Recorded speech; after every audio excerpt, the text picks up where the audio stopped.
complejidad adicional en lo legal. Con lo cual, primer cosa que me parecía importante resaltar, sobre lo técnico que vemos cuando nos formamos como ingenieros, el trabajo en proyectos me obliga a tener formación, llamémosle legal. ¿Sí? Luego la parte de ingeniería, ¿sí? Normalmente nosotros hemos movido muchos años hablando de conceptos de prefactibilidad, factibilidad, desarrollo de ingeniería básica y desarrollo de ingeniería de detalle.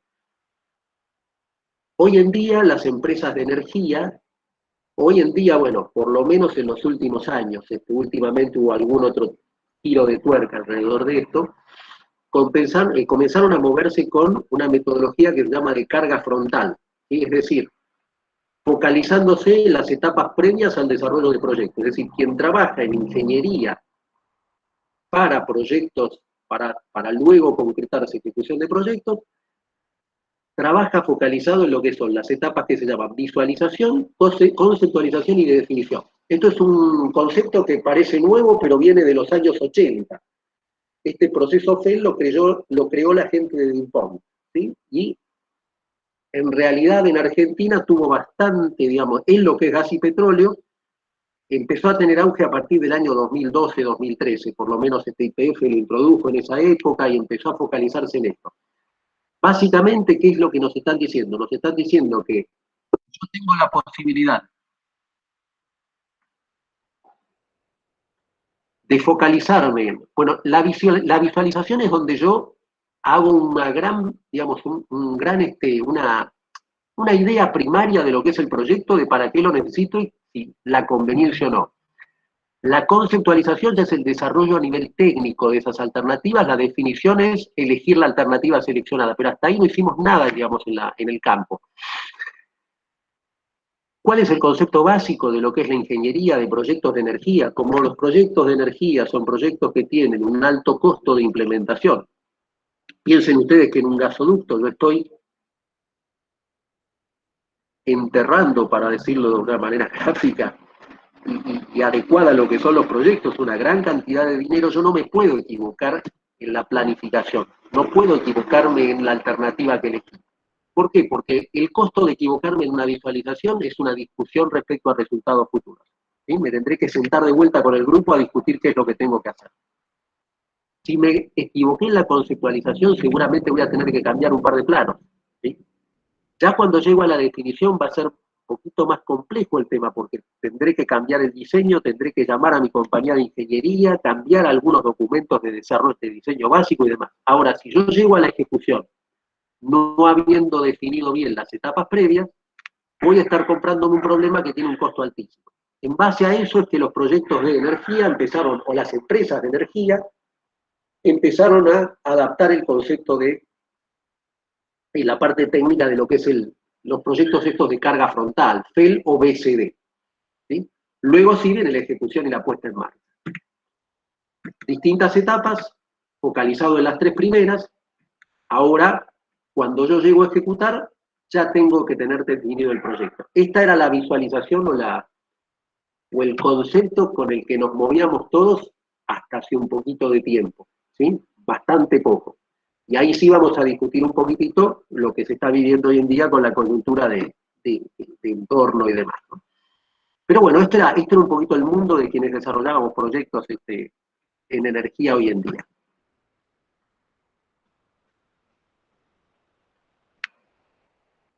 En un proyecto de desarrollo, ¿por qué les digo que de algún modo u otro de los atractivos que tiene el trabajo dentro de los proyectos en el área de energía, también en otras áreas, es que lo podíamos visualizar, esto es alguna capacitación interna que nosotros dábamos, y de una normativa interna que tenemos, en este caso es de YPF, pero también es repetida en la mayoría de las empresas, donde a lo largo de la vida útil de un yacimiento, por ejemplo, aquí tenemos el desarrollo de un nuevo campo, luego etapas de optimización, por ejemplo, por secundaria, luego recuperación terciaria, por último, un proyecto de abandono adecuado de acuerdo a lo que establece la parte ambiental. Lo que estamos haciendo es básicamente repetir en forma secuencial distintos procesos igualitos al que veíamos antes. Ven que aquí teníamos visualización, conceptualización, definición. Es decir, a lo largo de esos 30 años que dura el proyecto, en forma repetida, la gente de proyecto tiene que ingresar a las distintas etapas y desarrollar, por ejemplo, tratamiento primario, luego, por ejemplo, inyección de agua para secundaria, por último, inyección de polímeros o algún otro método de recuperación terciaria, pero nuevamente esto garantiza primero la participación y el interés del tema proyectos dentro de lo que es el desarrollo en la parte de oil and gas, de todo lo que es nuestra industria, y también garantizarnos cierta expectativa de trabajo futuro, ¿no? Es como que es una actividad que parece tener la necesidad de tener continuidad en el tiempo. Con lo cual da la impresión que quienes estén dentro de este circuito de algún modo tienen la posibilidad de tener cierta estabilidad o continuidad en la forma de trabajo. Hay un tercer foco, ¿sí?, dentro de lo que es la gestión de proyectos. El tercer foco es la parte, llamémosle, contractual administrativa, ¿sí? Yo tengo que definir para cualquier proyecto quién va a hacer qué dentro del proyecto, qué rol va a tener cada uno y cómo lo voy a pagar, ¿sí? Y acá aparecen las definiciones de lo que es la estrategia de contratación, ¿sí? O sea, si yo soy project manager de un proyecto, voy a tener que tener un conocimiento, llamémosle legal, voy a tener que tener un conocimiento técnico, voy a tener que poder entender las distintas fases de la ingeniería y voy a tener que poder definir junto con áreas de compra y áreas complementarias qué estrategia de desarrollo para ese proyecto es la más adecuada. La mayoría de ustedes deben haber escuchado muchas veces que se habla de EPC, EPCM, distintas modalidades. Ahí lo único que estoy diciendo es quién hace qué, ¿sí? Desde obras por administración, en donde yo hago todo, ¿sí? Una empresa como YPF, una empresa como TGN o como TGS o como Shell, que dijera, bueno, los proyectos los voy a hacer con recursos propios, ¿sí? Eso es administración. Hasta un proyecto llave en mano, donde yo digo, bueno, yo no hago nada, le paso todo el proyecto a un tercero y que haga todo, yo lo único que hago es verificar el resultado final, ¿sí? Eso es uno de los ámbitos. El otro de los ámbitos donde entra la estrategia, digamos, de desarrollo de proyecto es cómo lo pago, ¿sí? Lo pago por unidades, proyectos por unidad de medida, ¿sí? Lo pago por coste y costas, es decir, vos desarrollás una parte del proyecto, venís con una factura con lo que te costó y yo te doy esa plata más un 30%, para decirlo con un ejemplo claro. O fijamos un precio final global y te digo, bueno, mi proyecto vale 100 millones de dólares y yo te voy a ir adelantando pagos durante toda la vida útil del proyecto hasta llegar al precio final. Estas decisiones, que no son menores, y esto está bueno que por ahí quienes introducen en la parte de proyectos lo analicen, porque hay mucha información o mucha gente dentro de la industria que por sus experiencias personales, o por lo que escucharon a veces, o por lo que se les transmitió, o por lo que vivieron, tienen como ciertas tendencias, tenemos cierta tendencia a decir, bueno, es mejor siempre los proyectos se hacen por ajuste asado, ¿no? Todos mis proyectos yo los hago por un preciario y así los defino mejor, ¿verdad? Bueno, acá lo que está implícito atrás de todo esto es el riesgo, ¿sí? Es decir, cuando yo estoy contratando por un precio fijo, estoy transfiriendo todos los riesgos de ejecución a la contratista. Me quedo con menos riesgo del lado mío y eso hace que yo tenga un precio cierto. Hay quien va a decir es más caro hacerlo así, probablemente, pero no seguro, ¿sí? Mientras que proyectos que yo haga por coste y costas, es decir, donde yo agarre y diga, bueno, yo tengo allí en mi proyecto, vos tráeme la factura que yo te pago, tienen la característica que quien asume el riesgo es el comitente. Esto, que parece una cosa muy compleja, se traduce en los proyectos del día a día de una forma sencilla. Supongo que yo estoy haciendo, por ejemplo, líneas de captación de petróleo. Yo estoy haciendo líneas de captación de petróleo y las pago por unidad, ¿sí? Me moví hacia este lado. ¿Por qué? Porque dije que si las pago por un precio global van a ser muy caras. Bueno, si yo no tengo la posibilidad en el campo de tener una inspección suficiente para poder controlar exactamente qué es lo que se está haciendo, seguramente el precio que yo pague va a ser tremendamente ineficiente. Y voy a estar en el peor de los escenarios. Del mismo modo, si yo tengo una excesiva capacidad de control y conozco perfectamente el proyecto, probablemente alguna de esas cosas hagan eficiencia. Pero bueno, les quería, digamos, dejar esto dentro del material porque me parece que es un tema que agrega respecto a una discusión que es bastante habitual, ¿sí? ¿Cuál es la mejor metodología para contratar proyectos? Y la realidad es que no hay una mejor metodología. Si bien hoy en día y dentro de la parte de energía, la mayor parte de los proyectos grandes se hace por ajuste alzado, hay una parte importante del trabajo del gerente de proyecto que es definir la estrategia de contratación. Bueno, dentro de los saberes también entender que el proceso de contratación de obra tiene una complejidad administrativa. Esta es la parte que quizá para los ingenieros de proyecto es la más, la menos tentadora o la que tiene menor grado de, de atractividad muchas veces, pero que hay que cumplir. Y saber que de repente yo tengo que conocer pliegos, tengo que conocer contratos, tengo que profundizar en lo que es el contenido. Por último, la parte económica, en realidad, no por último, sino no por último porque sea menos importante, sino porque quizás es la que también agrega un poquitito una visión distinta a lo que es los proyectos, a lo que son los proyectos. Cuando nosotros vamos avanzando en la vida de un proyecto, nos exige tener una definición económica cada vez más profunda de lo que estamos viendo. Y en casos prácticos, ¿sí? Yo puedo comenzar un proyecto, por ejemplo un gasoducto, diciendo que para una visualización, recuerda que era esa primera etapa donde yo estaba viendo a cuál era la idea que yo tenía, voy a hacer un gasoducto de 1000 kilómetros para venir desde Vaca Muerta hasta, no sé, llamémosle cercanías de Bahía Blanca y multiplico 1000 por 30 pulgadas que tenga el gasoducto y digo que un buen precio sería $25 por pulgada metro. ¿Sí? Y esa es la forma en que normalmente nosotros nos movemos como ingenieros para un proyecto o para visualizar un proyecto.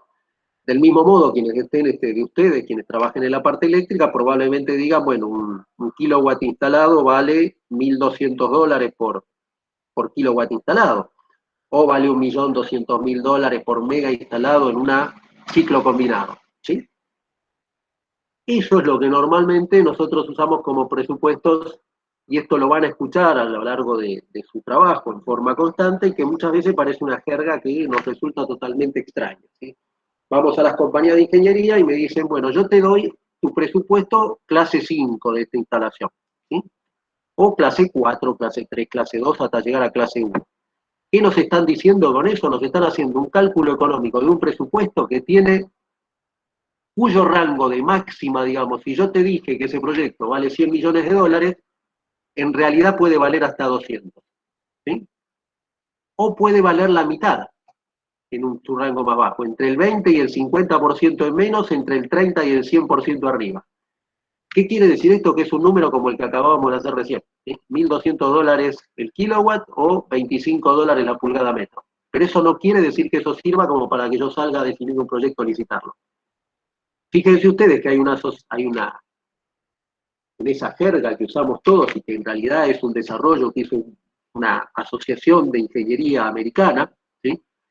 Que se llama AACE, nos están diciendo que nosotros tendríamos que dominar los distintos tipos de presupuesto y que van desde el presupuesto de lanzamiento de una obra, que es hasta un 15% en el rango alto y hasta un 10% en el rango bajo, hasta presupuestos clase 5 como los que hacíamos hace un rato. De vuelta, lo que quería mostrarles es la atractividad que tiene esto, porque todo esto que estamos diciendo son variables que un ingeniero de proyectos o un project manager tiene que sumarle a lo que es allá el saber legal, o el entender legalmente, por lo menos como interlocutor, cuáles son las características o los saberes legales que requiere, evidentemente lo técnico, porque es nuestro métier, ¿sí? Lo administrativo, la gestión y el tema económico. Temas como devengamiento y erogación, ¿sí? El tema contable y el tema financiero, que todos los que estamos acá lo tenemos más o menos claro, pero bueno, es un tema con el cual muchas veces uno se choca cuando está desarrollando proyectos, ¿sí? Una cosa es la contabilidad económica, ¿sí? Y es lo que yo veo en un balance. Ahora, yo cuando estoy viendo proyectos estoy haciendo flujos de fondos financieros y tengo que tener muy claro la diferencia. Y esto que por ahí parece una tontería, nos encontramos en el día a día discutiendo proyectos en los cuales no se tiene claro por ahí el impacto de impuestos, no se tiene claro todo lo que es la mecánica de esto. Por eso me parece que es otro punto en el cual uno debiera poder, poder focalizarse siendo, digamos, ingeniero o dirigiendo proyectos. Eh, Métodos de evaluación, ¿sí? ¿Cuándo utilizo un valor actual neto? ¿Cuándo una tasa de retorno? ¿Qué es el índice del valor actual neto? Cosa que la verdad es que nos encontramos con que es muy difícil por ahí que cuando uno comienza maneje todos estos conceptos, pero no son más que conceptos básicos, es decir, ¿el proyecto me rinde o no me rinde? Lo que me rinde este proyecto relacionado con el volumen de la inversión. La típica decisión, que pongo un kiosco que me dé $1.000.000 o una inversión en un gasoducto que me dé $1.000.000. Evidentemente me conviene el kiosco, ¿sí? Ese tipo de indicadores, como el índice del valor actual neto, hace que la gimnasia que tiene un ingeniero de proyecto en el manejo de los distintos, de las distintas perspectivas sea, por lo menos, a mi entender, y sé que al entender de muchos de los que terminamos trabajando en este área, de lo más interesante que nos ofrece la profesión.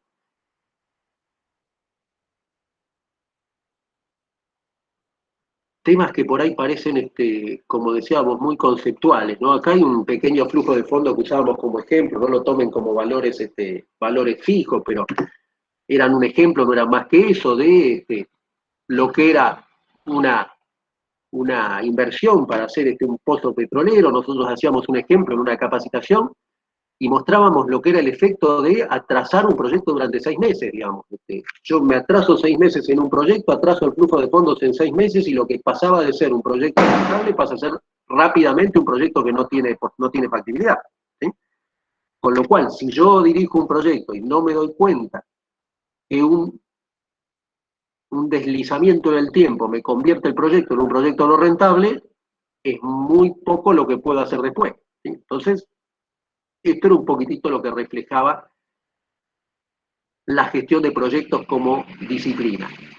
Y por último, bueno, todo lo que es por último de todo lo que es gestión, todo esto que es la habilidad de poder seguir mediante indicadores, mediante gráficos, mediante curvas, todo lo que es el rendimiento de un proyecto a lo largo del tiempo. ¿Por qué? Porque en realidad yo lo que tengo que estar seguro es si al final de todo este camino voy a obtener, ¿se acuerdan ustedes que decíamos que tengo que obtener un resultado determinado? Bueno, si yo no tengo ese resultado determinado, tengo que ir monitoreándolo antes, porque una vez que los desvíos se produjeron, ya no tengo mucho para hacer, ¿sí? Entonces, bueno, esas son lo que pueden parecer dificultades o desafíos, desde mi punto de vista por lo menos, y como les decía, de muchos otros que trabajan en esto, es un poco lo que le agrega de algún modo una atractividad muy, muy especial al área de proyectos, ¿no? Y en energía los proyectos son realmente significativos. En mi caso, digamos, el primer proyecto que me tocó llevar adelante fue la única construcción que se hizo de plataformas offshore para Total en su momento, año 89, así que mejor no hacer cuentas mucho. Ya desde ese momento estamos hablando de proyectos realmente grandes, ¿no? Todo lo que sea proyectos en el área energética son inversiones muy grandes, decisiones muy complejas, construcciones que ofrecen realmente dificultades importantes. Entonces, por eso yo creo que cuando enfocamos todas estas visiones dentro de lo que es un proyecto, no deja de ser una de las áreas más interesantes.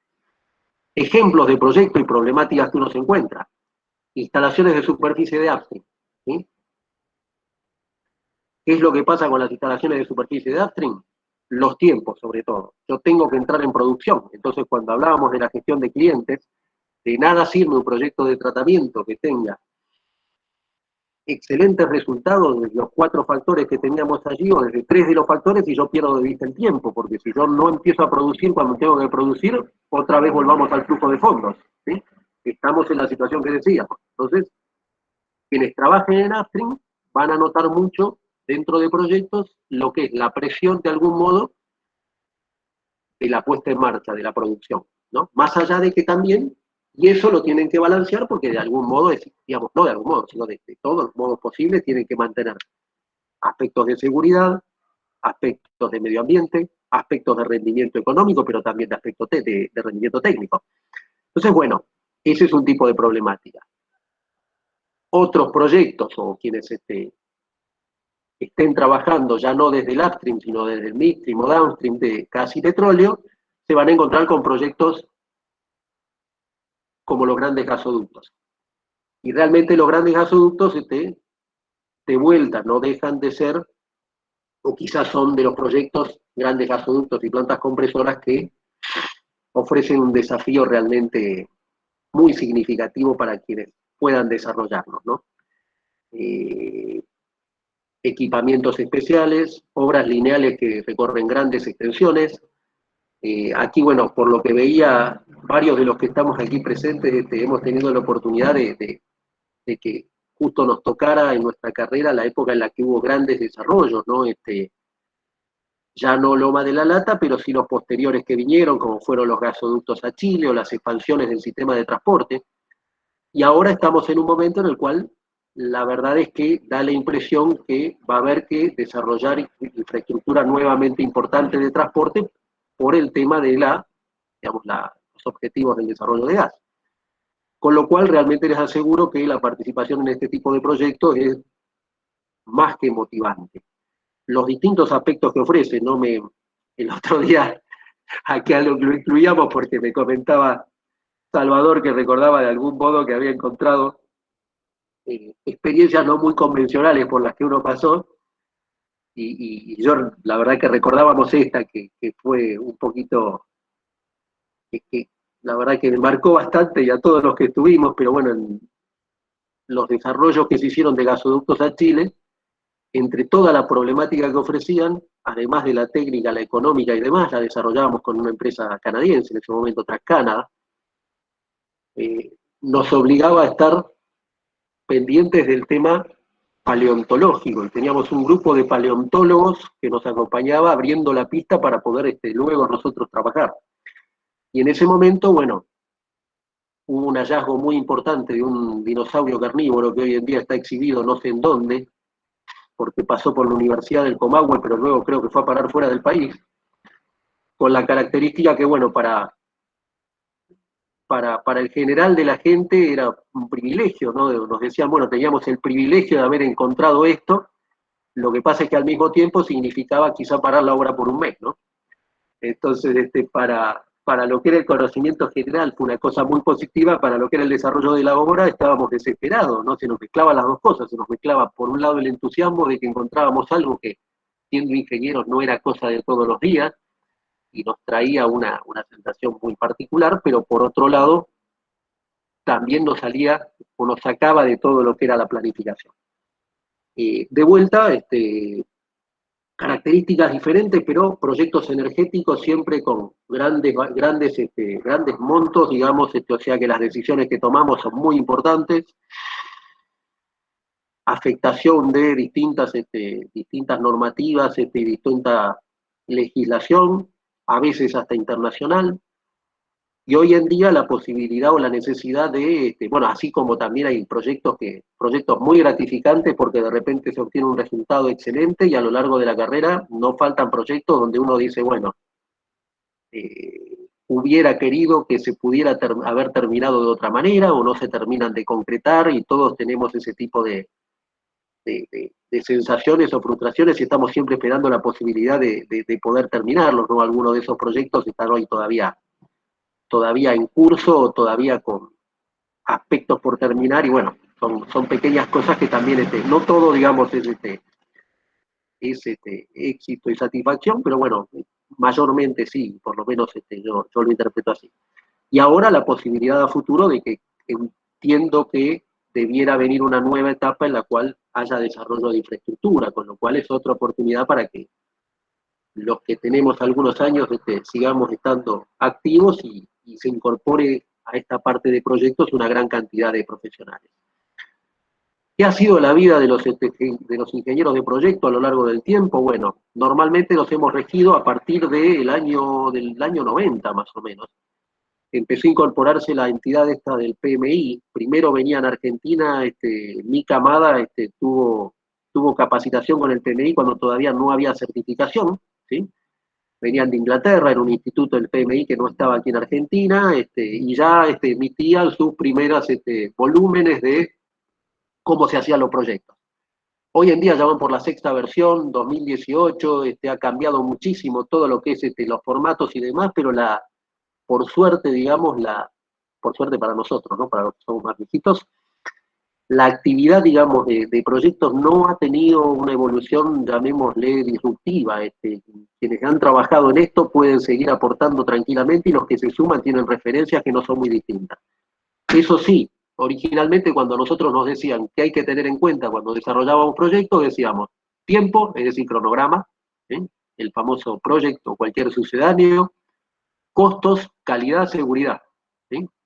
Hoy en día, la versión 2018 habla de integración, de planificación, alcance, tiempo, costos, calidad, personas, comunicaciones, riesgos, compras, gestión de interesados, es decir, los famosos stakeholders. Es decir, se complejizó el material, pero yo los desafío a los que les interesa la actividad, ir a ver estos dos volúmenes, lo que se hacía en el 1996 y lo que se hace en el 2018, y van a ver muchos puntos en común.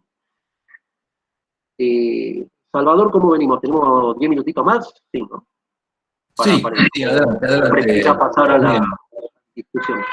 Estamos bien. Sí. Bueno, y por último, y sí ahora entrando en lo que es la coyuntura, a partir de lo que ha pasado con el COVID, y yo he visto que ustedes he participado en algunas actividades que incluso aquí en este ciclo, se ha hablado de cómo volvemos, digamos, o cómo implementamos proyectos a la salida del COVID, ¿verdad? ¿Cuál es la discusión o el debate que se dio ante la inestabilidad de lo que es el contexto externo, digamos, y ante la dificultad para planificar y ante la complejidad digamos, la ejecución de proyectos en este entorno?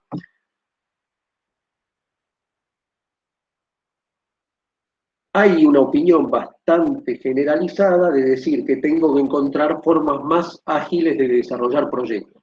Rápidamente el PMI, o el instituto de PMI, adquirió el material y formó parte nuevamente del desarrollo de un concepto que es el concepto de desarrollo agile, ¿sí? O ágil. ¿En qué se basa el desarrollo ágil? Básicamente se creó para lo que es desarrollo de proyectos de informática, ¿sí? Donde yo podía particionar un resultado de un proyecto en distintos entregables o deliberables, ¿sí? Y yo, armando grupos de trabajo multidisciplinarios y con distintos focos, iba haciendo iteraciones cortas en las cuales yo achico de algún modo los tiempos de desarrollo. Reduzco los tiempos de digamos, de desarrollo conceptual de proyectos, inclusive hasta la gestión de compras, ¿sí? Y aplico conceptos de gestión ágil a ese tipo de proyectos, ¿sí? Se inició con proyectos de sistema. ¿Por qué proyecto de sistema? Porque proyecto de sistema yo iba y decía, bueno, lo primero que vamos a hacer es un sistemita para hacer altas, bajas y modificaciones de, no sé, personal, ¿sí? Entonces, terminaba eso y mi objetivo final era un sistema financiero, pero empezaba a entregar pequeñas cosas y como el entorno era cambiante y las demandas eran cambiantes, yo podía ir ajustando lo que iba sacando al desarrollo del proyecto. Hoy en día, ante la dificultad, digamos, empezó ya con el precio del petróleo, no solo, digamos, con el COVID posterior, pero entre las variaciones del precio del petróleo y del gas, lo que hacían poco previsible el futuro, la complejidad de los proyectos, el hecho de que de repente, y todos los que están acá se acordarán, pasábamos, bueno, hoy vamos a perforar petróleo, ahora viene el plan gas, vamos a perforar gas, luego volvemos a petróleo. ¿Sí? La inestabilidad hacía que a mucha gente se le ocurriera que la mejor forma de llevar adelante proyectos era aplicando estas metodologías ágiles, no solo al desarrollo de sistemas o al desarrollo de nuevas tecnologías, sino también a los proyectos convencionales o proyectos tradicionales. Y hoy en día hay una coexistencia de ambos conceptos, ¿sí? Y hay quien defiende a ultranza todavía la gestión ordenada a partir de lo que es el PMI, es decir, focalizarse y en lo que es el método Félix que veíamos hace un rato, ¿sí? focalizándonos desde el desarrollo de proyectos, haciendo mucho foco en la etapa de visualización, conceptualización y selección de alternativas, como para decir, bueno, yo llego al proyecto con un proyecto maduro, ¿eh? Cosa de tener un proyecto definido y con pocos gastos, y quien dice, como eso es imposible por el contexto externo, hagamos grupos ágiles y nos manejamos dentro de los conceptos de agilidad. ¿Sí? Allí yo no, digamos, no podría darles una definición de qué es mejor y peor, sí una opinión. ¿Sí? Por lo menos en mi caso, y sí también me gustaría escuchar si alguno está viviendo algo parecido o si están teniendo ese tipo de experiencias. Esta visión de agilidad es la que muchos utilizan o muchos proponen para salida de lo que son situaciones como el COVID. ¿Sí? Es decir, yo tengo una gran incertidumbre, tengo mucho riesgo, es muy difícil dimensionarlo, entonces tengo que tener una respuesta ágil para ir adaptando las salidas de mis proyectos al entorno. Desde mi perspectiva, yo entiendo que, como siempre, la respuesta es un mix de ambos enfoques. Es cierto que hay que achicar los tiempos de desarrollo de proyectos, también era cierto antes, que muchas veces no se obtenían los resultados en los tiempos deseados y después terminaban no obteniéndose nunca. Pero a su vez, estos grupos ágiles los he visto muy efectivos cuando quienes participan conocen todos los conceptos básicos de proyectos, o cuando solamente se enfoca en una parte de un proyecto, como puede ser la adquisición de bienes o la adquisición de servicios. Cuando quienes forman parte son gente que normalmente se dedicaba al proceso de proyecto y aplica, digamos, metodologías ágiles, pero con conocimiento de lo que está haciendo y evaluación de cada uno de los puntos que veíamos antes, ¿sí? Planificación, alcance, tiempo, costo, ¿sí? Aun cuando lo haga en forma resumida o en forma chiquitita o en forma instantánea, digamos, pero cuando tiene ese concepto y lo desarrolla, el resultado es muy distinto que el del típico grupo Agile en el cual no participen esas especialidades. O sea, yo creo que es muy distinto, digamos, la clave en estos procesos de agilidad tienen que ver con la participación de gente que conozca su métier desde distintas perspectivas, evidentemente desde cada uno, desde su lugar y su expertise, pero siempre teniendo conocimiento de lo que hace y no como una metodología genérica parecida a lo que eran en su momento los grupos de calidad o algún otro. Bueno, también tenían el mismo tipo de debilidades, porque estos conceptos tampoco son nuevos, ¿no? Ya recuerdo que, bueno, cuando a mí me tocó empezar mi carrera, como algunos de los que están aquí están pensando ahora, se hablaba de Deming o los grupos de calidad o los círculos de calidad, y no eran conceptos muy distintos al de agilidad que se utiliza ahora, por lo menos desde la base. ¿Sí?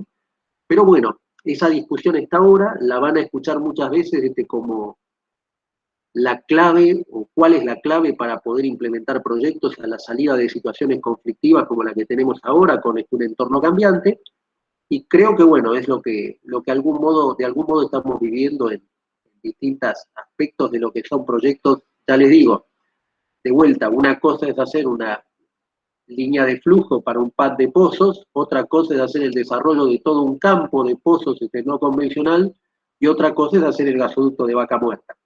Evidentemente, si pensamos en hacer un desarrollo del gasoducto de Vaca Muerta o exportar gas a Brasil, y lo pensamos desde un punto de vista de una metodología ágil sin una base sólida, probablemente nos equivoquemos. Como ya en algunos casos hemos visto ciertas debilidades de planificación, ¿no? Que no redundan en un resultado muy positivo. Pero bueno, están abiertas todas, a mi entender, por lo menos todas las posibilidades y expectativas de que que nazca un periodo de desarrollo de este tipo de proyectos nuevamente, ¿no? Porque, como les decía, por lo menos en mi visión, si no es la parte más apasionante de la ingeniería, debe pegar en el palo. Realmente yo por lo menos a lo largo de lo que me ha tocado no conocí muchas cosas que tengan ese tipo de gratificaciones y a su vez de desafíos. Así que bueno, esto era un poquito lo que les quería transmitir en la parte que es estructurada, digamos, de esta presentación, tal cual la habíamos visto en su momento con el objeto con el que la habíamos visto. Ahora, bueno, lo que me gustaría, si escuchar la opinión de ustedes y casos que hayan vivido, e incertidumbres o dudas o consultas que tengan. Perdón. Salvador, no sé si... Sí, perfecto, muchas gracias, Jorge. Le pido que abramos los micrófonos y le damos un agradecimiento virtual a Jorge. Muchas gracias. Y abrimos... Muchas gracias. Creo que es el primero que hicieron de peor que el infinito con el infinito. Perdón, si pueden cerrar el micrófono. Hola, si cierran el micrófono y dejamos que el que hace la pregunta sería el único que abre. Bueno, acá Ignacio Latorre. ¿Estás, Ignacio, por ahí? ¿Querés formular tu pregunta? Hola Jorge. Hola, Ignacio, primero te quería felicitar por la presentación, muy interesante. Yo te quería hacer dos consultas. Me surgió la duda cuando hablabas del tema de los cambios de los precios. Por ejemplo, cuando se hace el proyecto de un pozo de petróleo, más que nada acá en Argentina, con la variación de los precios de referencia, como el barril criollo, después se libera al mercado y demás. ¿Eso cómo afecta cuando se está haciendo la planificación para perforar un pozo? Y otra consulta que me parece que va te puedo por lo menos... Desde ya, en algunos casos, es decisivo el precio que vos tomes. Lo que pasa es que tus inversiones normalmente, como hablábamos, de costos o de desarrollos a largo plazo, tendrías que tener cierta previsibilidad. No tener previsibilidad te juega muy en contra en este caso. Vos lo que pasa es que tenés que hacer un análisis de riesgo en esto y ver cuáles son los precios o los escenarios que hacen que tu proyecto no sea rentable. Así todo, la realidad es que es muy difícil muchas veces, porque cuando vos tenés un cambio significativo de aparición de un plan de desarrollo de un plan gas o de desarrollo de líquidos o alternativas que hacen te cambian el escenario demasiado. Ojo que, y Salvador me va también, puede también contarnos un poquito lo que pasó en esas épocas, porque a nosotros nos tocó vivir, por ejemplo, la época en que éramos exportadores netos de gas. Y bueno, Salvador estaba en Argas, recuerdo en ese momento, yo estaba en TGN. Y si a mí me preguntaban en ese momento si nosotros íbamos a volver a ser importadores de gas, probablemente yo te decía que no, porque estábamos viviendo todos una sensación de el desarrollo va para ese lado. Y a los 2 o 3 años, bueno, ya estábamos en otra condición distinta. La realidad es que todo lo que sea inestabilidad de escenarios te pega mucho, ¿no? En todo esto, te pega mucho. Ahora esperemos que haya la posibilidad de planificar con un plazo un poco más largo, ¿no? La realidad es que te pega mucho. Lo que haces es ante eso risquear los proyectos. Y risquear los proyectos significa barrer los escenarios, ver probabilidades y ver cuáles son los que a vos te dan ganancia. Cuando estás muy justito, por eso el ejemplo que yo ponía allí, era un ejemplo que usábamos para la capacitación porque estabas muy justito. Con un precio del barril criollo terminabas con una ganancia dentro del pozo, cumpliendo tus plazos. Ahora te ibas 6 meses más adelante y ya no, y te bajaba el precio del barril y ya no. Entonces era un poco la explicación de esto que vos consultás, ¿no? ¿Cómo haces para risquear el proyecto para tratar de tener la mayor certeza posible? La mayor certeza la tenés cuando tenés previsibilidad, ¿no? Eso es seguro. Pero no siempre es fácil. Muchas gracias. ¿Me decías que había otra pregunta? Sí. A ver, sí, a ver, ahí aparece otra. Adelante. La otra consulta que te quería hacer era si había ya que conoces la industria y demás, si se sabe cuáles son las variables que se ponderan más que otras, o si había algún método donde vos podías ponderar distintas variables. Pensabas que el precio es más importante que, no sé, que la capacitación o demás. ¿Cómo se hacía? Bueno, lo que pasa es que muchas veces vos no, a ver, cuando vos haces un análisis de un desarrollo, normalmente le das mucho, no quiere decir que eso sea lo que vos tenés que hacer, pero normalmente vos te centrás mucho en lo que son ingresos futuros, con lo cual el precio definido, ¿sí? O por lo menos el barrido del risqueo de alternativas de precio, producción, ¿sí? Evidentemente cuando nos fuimos moviendo hacia los no convencionales, tenés la característica que tienen los no convencionales de que tienen una alta tasa, digamos, la producción baja rápidamente, con lo cual allí vos tenés que tener un escenario de pozotipo para poder proyectar, bastante cercano a la realidad porque eso te varía mucho. Y el otro tema que tenés es el lifting cost, el costo de mantenimiento que vos vas teniendo a lo largo del tiempo. Es cierto que hay otras variables que vos tendrías que considerar para considerar el TCO, el costo total, digamos, del proyecto. Pero normalmente, y quizás hasta por una deformación que no es del todo buena, los parámetros que vos siempre te fijás como fundamentales son precio, producción y costo, digamos, el costo operativo, ¿no? El lifting cost que vos tenés. Debieras tener en cuenta todos los proyectos y lo tenés normalmente, pero bueno, digamos, tus bases que tomás son esas, ¿no? Muchas gracias. ¿Alguna otra pregunta por la audiencia? Si van pensando, yo tenía una pequeña pregunta para hacerte, Jorge. Yo Lautaro, tengo una. Ahí está, Lautaro, dale, Sí, adelante. Lautaro. ¿Cómo estás, Jorge?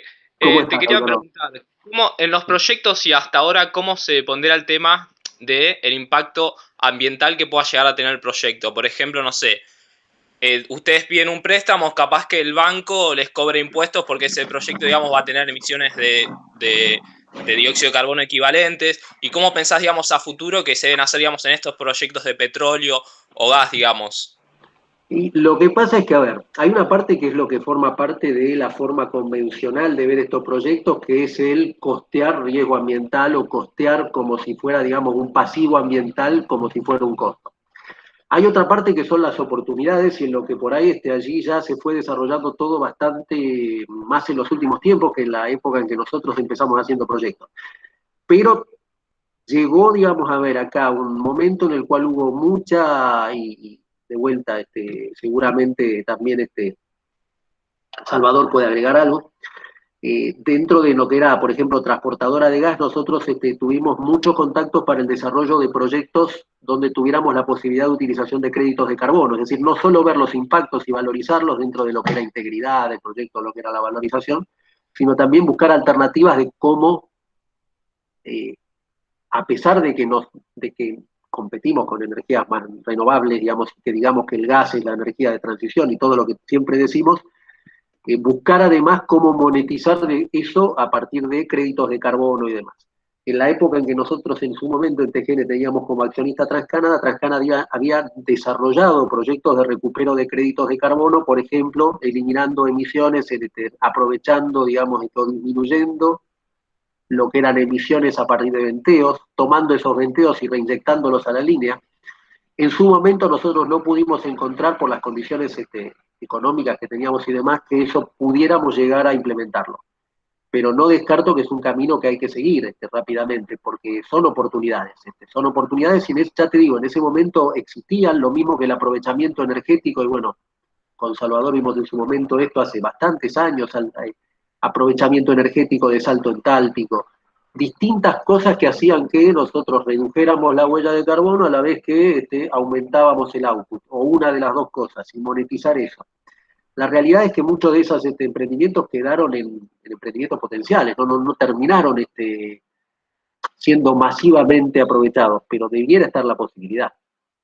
En la parte de eficiencia energética seguramente Salvador allí tiene un camino recorrido muy grande en eso, pero recuerdo que hemos compartido presentaciones en esa época, en una época anterior, en la cual, bueno, era la inquietud, ¿no? Cómo hacer para monetizar eso y también cómo expresar esos pasivos, ¿no? Que esa es la cosa más fácil a veces, ¿no? Cómo expresar monetariamente los pasivos ambientales. Pero cómo aprovechar esas oportunidades, sigue habiendo muchísimas oportunidades a mi entender, y bueno, hay que desarrollarlas. No sé, Salvador, si querés.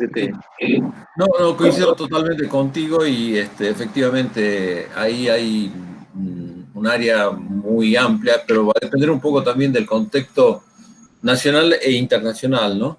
Creo que qué pasa en las elecciones, Estados Unidos va a ser importante, si Estados Unidos vuelve a entrar de nuevo en el Acuerdo de París, y eso puede abrir nuevas oportunidades o no, digamos.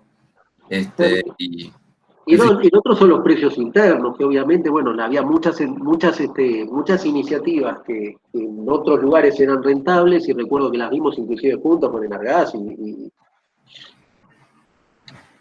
y con Salvador en particular, que uno decía, bueno, está bien, hay oportunidades de aprovechamiento, reducción de huella de carbono, aprovechamiento de tal tipo de energía o tal otra. Ahora, si los precios finalmente nos daban que éramos más caros que lo que terminaba costando un kilowatt generado en forma convencional, y bueno, era muy difícil entrarlo.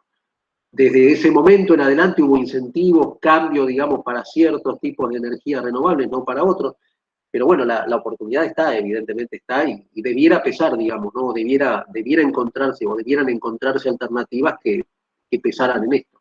Desde ya lo que se usa sí es el valorizar lo que son los pasivos ambientales, ¿no? O los costos de desafectación y todo lo que son riesgos ambientales. Pero quizá falta el otro paso, ¿no? Un poquito más en nuestra industria.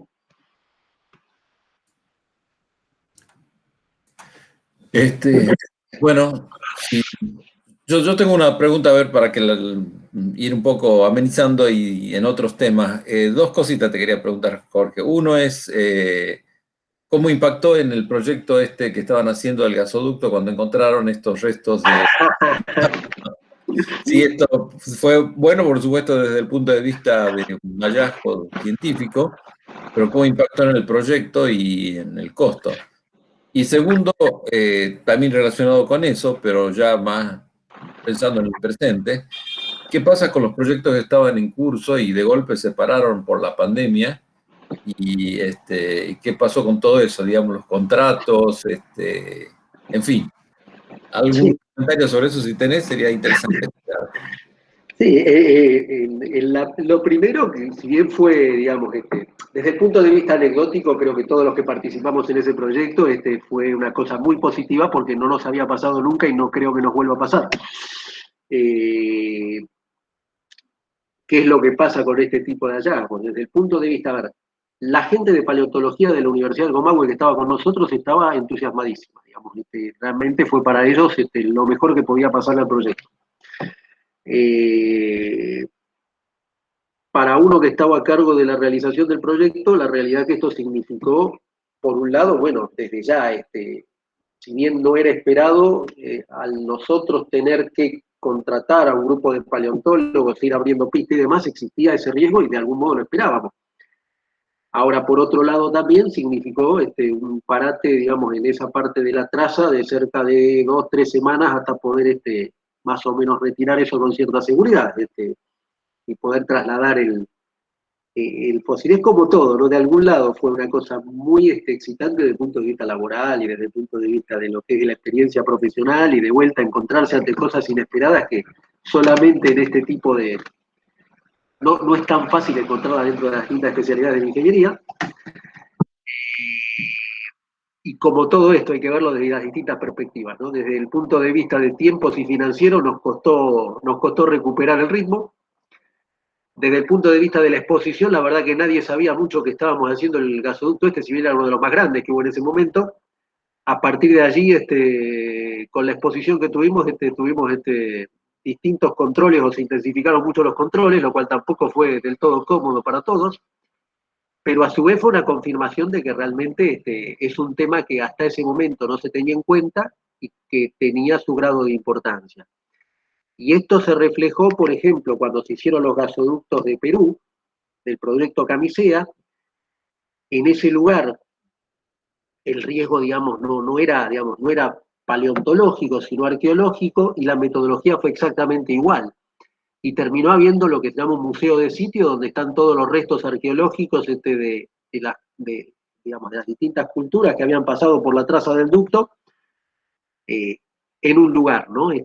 Con lo cual casi fue una de las primeras experiencias donde se implementó una metodología de seguimiento y control que realmente, ya les digo, desde el punto de vista cultural, digámoslo, gratificante e interesantísimo. Son esas cosas que uno no piensa aprender en la vida profesional. Desde el punto de vista de lo que es la eficiencia o la efectividad, bueno, tiene sus dificultades. En el tema COVID, la realidad es que hubo un primer impacto que fue el costo, ¿no? Todos los proyectos que estaban en marcha y que pudieron seguir, salieron una serie de indicaciones que hicieron que todas las empresas tuvieran que tener una serie de protocolos que van desde el tema de trasladarse, digamos, duplicar la cantidad de medios de transporte, extremar la distancia entre personas que estaban trabajando, hasta los temas concretos de tener que comprar más elementos de protección personal, porque la empresa tenía que proveer los barbijos, tenía que proveer las máscaras. Esto llevó un costo, ¿sí? Nosotros hicimos un primer relevamiento que en distintos proyectos en marcha daban de acuerdo a la magnitud del proyecto, llegaban hasta el 15% del costo del proyecto. ¿Sí? El comedor, por ejemplo, cosas que uno por ahí no piensa muchas veces, pero bueno, dice, bueno, yo tenía que sentar en el comedor, o la tenía que sentar a la gente en el comedor cumpliendo los distintos requerimientos de protección contra el COVID. Pero eso fue un primer impacto que tuvo sobre los proyectos en marcha. El otro tema fue los proyectos detenidos, ¿no? Allí hubo distintos enfoques, las compañías ante la afectación financiera buscaron eficiencia con proveedores, para decirlo en forma elegante, bajar los precios, ¿sí? Por otro lado, la realidad es que tampoco las compañías, cuando se trataba de compañías grandes, son más flexibles, aunque tienen mayor peso en la negociación y muchas veces tienen mejores elementos, pero la verdad que fue un escenario complejo y ahí es donde de repente entró a tallar este tema de las metodologías ágiles de negociación, ¿no? Donde de repente decíamos, bueno, armamos una célula y nos sentamos a negociar con las empresas. Y no lo hizo solamente, o sea, lo hicieron todas las empresas eso, ¿no? Dijeron, bueno, armamos grupos de trabajo para negociar con nuestros proveedores para ver cómo volvemos a poner esto en marcha. Por lo menos por la referencia de quienes trabajan en las distintas empresas. Desde ya no es muy sencillo, porque desde la empresa o desde el comitente uno ve claramente que los precios tienen que bajar, el contratista ve que se le incrementan los costos porque tiene que cumplir con los protocolos, por otro lado no tiene mucha forma de trabajo, entonces dependió mucho del apalancamiento. Aquellas empresas chicas que no tenían más remedio que seguir trabajando en condiciones por ahí de alternativas de no tener carga de trabajo, seguramente hayan sido más flexibles, hasta incluso que otras que quizá lo podían enfrentar mejor. Pero costos seguramente ha tenido, y ahora, bueno, el problema es cómo relanzar proyectos que de repente quedaron detenidos en fases como las que veíamos antes, ¿no? De visualización, conceptualización. La verdad que retomar eso, todas las compañías han tenido cambios, todas las compañías han tenido modificaciones o están teniendo todavía modificaciones importantes. Y la verdad que retomar, más allá de la teoría que hemos visto en varias presentaciones, donde se dice, bueno, vamos a hacerlo de acuerdo a la complejidad, y esto de la agilidad, y la necesidad de adoptar riesgos y demás, no es un tema sencillo. Probablemente si todas las decisiones que se toman dan cierta previsibilidad al futuro, sea mucho más fácil, ¿no? Esto sería el escenario que quizás todos esperamos que pase, ¿no? Que se pueda planificar un poquitito de vuelta. No sé si contesto con la... Sí, muy bien, gracias, Jorge. No sé si hay alguna otra pregunta. Mientras piensan en una pregunta, yo solamente hago un mini comentario respecto de lo que respondiste y tu experiencia. Era con el dinosaurio, me refiero. No sé si todos sabrán, pero al principio del siglo XIX, cuando comienza el desarrollo del ferrocarril, sobre todo en Europa y principalmente en Gran Bretaña, se hicieron grandes excavaciones, perforando, cortando básicamente pequeñas montañas, etcétera. Pero esto fue una de las primeras señas que obtuvieron los científicos, en particular los geólogos, y había un geólogo muy destacado, Charles Lyell se llamaba, que es uno de los padres de la geología, y justamente fue en estas obras donde les permitieron tener estos cortes tan importantes de la Tierra que les permitió desarrollar la teoría de la estratificación de la Tierra, y muchos desarrollos posteriores fueron consecuencia de aquellas obras. Así que bueno, simplemente haciendo ese parangón con tu experiencia. Salvador, en esta obra en particular, tiene la particularidad, para quienes puedan recorrerlo en las cercanías de la Ruta 40, en realidad es la Ruta 7, pero yendo para el lado de Chosmalal, hay afloramientos donde se pueden ver todos los niveles estratigráficos en forma clara, digamos, viene gente de todo el mundo para verlo, y realmente digamos, no tenía en ese momento una inclinación particular por el tema, con lo cual realmente les puedo garantizar que es un tema que impacta aún para los que por ahí no tenemos mucha formación en eso o demás, ¿no? Si tienen la posibilidad de darse una vuelta por allí, en la ruta 7, pero ya saliendo de Anielo hacia la zona de Chosmalal, ¿sí? Subiendo para la zona de Chosmalal, para el oeste, realmente hay lugares donde la posibilidad de apreciar los distintos estratos y demás es impresionante, realmente es impresionante.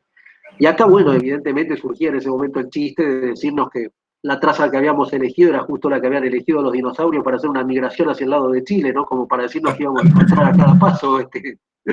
Nos habían hecho hasta algunos mapitas mostrando los distintos dinosaurios con los que nos íbamos a cruzar y demás, pero no pasaban de ser cargadas eso, ¿no? Para darnos un poquito de inquietud. Pero nos llegaban hasta de Canadá, digamos, ese tipo de diarios truchos mostrándonos cómo había sido la migración a lo largo de nuestra traza. Muy bueno. Bueno, no sé si hay alguna otra pregunta o algún comentario. Si no, ¿Hubo alguna experiencia de alguno de ustedes que haya tenido participación en alguno de estos proyectos o en algún proyecto particular de energía que pueda servir para compartir también, ¿no?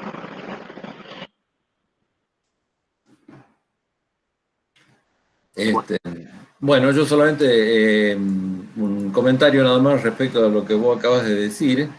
Hay también en la zona del norte, en Salta y Jujuy sobre todo, estas cortes que se pueden ver en las montañas y muchas veces se muestran a través de los colores que se ven en las montañas, en donde uno puede, caminando básicamente 300 metros, puede recorrer la historia de la Tierra en los últimos 3.000 o 4.000 años en la Tierra, ¿no? Hay partes en la estratificación donde ya no hay ningún tipo de vida, en los otros empieza a haber estratificaciones marinas, después estratificaciones terrestres, mostrando los diferentes ciclos donde ese terreno estuvo bajo del mar, arriba del mar. Es fascinante realmente estas cosas. Así que bueno. Claramente. Bueno, turismo. Bueno, creo que te agradecemos una vez más, Jorge. Muy linda la charla y esperamos tenerte en otra oportunidad y le pido que abramos los micrófonos, así le agradecemos una vez más a Jorge. Bueno, no, muchas gracias a ustedes realmente por permitirme estar acá. Gracias. Bueno, muchas gracias. Bueno, me despido de todos ustedes, hasta el próximo seminario y bueno, y muchas gracias, Jorge. Hasta luego. Nos volvemos. Hasta luego. Chao.